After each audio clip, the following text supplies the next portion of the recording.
Well, international condemnation of Russia as NATO continues to assess this week's Russian incursion into Polish airspace. Rob Hubert is the director of the Center for Military Security and Strategic Studies at the U of C. Rob, thanks for taking time for us this morning. Russia and Belarus downplaying this incident, sort of suggesting it was a mistake, but many European leaders are arguing that this is a clear escalation in the conflict. Give us some context. How big a deal is this? It's a big deal. I mean, the Russians, of course, are going to be saying, oh, it was a mistake. Somehow just these 16, well, the Poles are reporting it's about 19 of these sort of mid-sized drones went into their space. I mean, the idea that this would be happening, if it was in fact a mistake, we probably would have been seeing a lot more of this. I think it's much more connected to the fact that following the Alaska meeting between Trump and Putin, we've seen Putin escalating the war in Ukraine.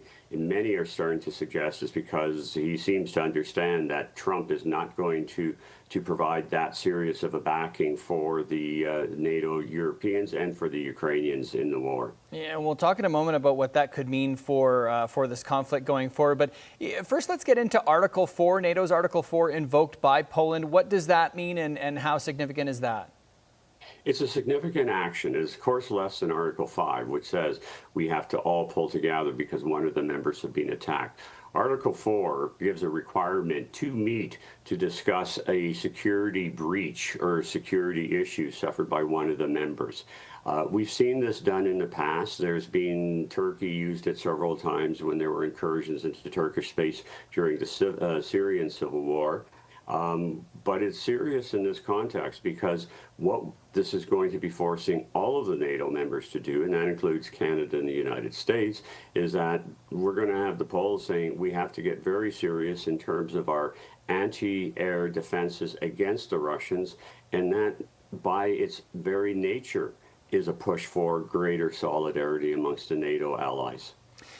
There is suggestion, Rob, that Russia will continue to push the limits of this conflict in the absence of any substantial response from NATO, and especially this sort of, as you mentioned, this gray area that the U.S. seems to be in around response. What could that escalation look like, and do you agree with that assessment that without something substantial, this will continue? Well, you're going to see the Russians continually push the Ukrainians as hard as they can. We've seen no let up in terms of their aerospace attacks, in terms of drone attacks and other attacks. I suspect September tends to be the time of year that you will see major offensives being launched. I suspect you'll see that within the context of the Russians' efforts to seize even more territory within Ukraine. And I think that this incursion, if it is not met with very firm reaction on the part of all NATO members, if there's any sign of any wavering, and particularly amongst the Americans, you're going to see more incursions because this is just a way that the Russians will have to try to intimidate the frontline NATO countries, Poland specifically, but other countries that are along the border with Ukraine. And so what does that need to look like? Because I think right now there is the argument made that especially President Trump has been very wishy-washy around support for NATO on some of these endeavors. What does that strong sort of action need to look like on the part of the U.S.?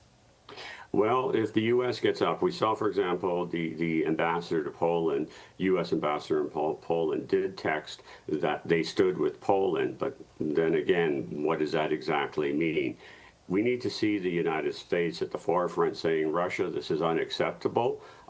We are going to perhaps give greater defensive means to the frontline NATO countries to improve their air defenses against the Russians, and perhaps some direct criticisms on the part of the American administration, and particularly Trump himself, probably would be useful in this context. So far as I've seen, this hasn't occurred, and of course that's some of the more problematic responses that may in fact encourage the Russians. Okay, we'll continue to follow it. And as always, we appreciate your time, Rob. That is Rob Hubert, Director of the Center for Military Security and Strategic Studies.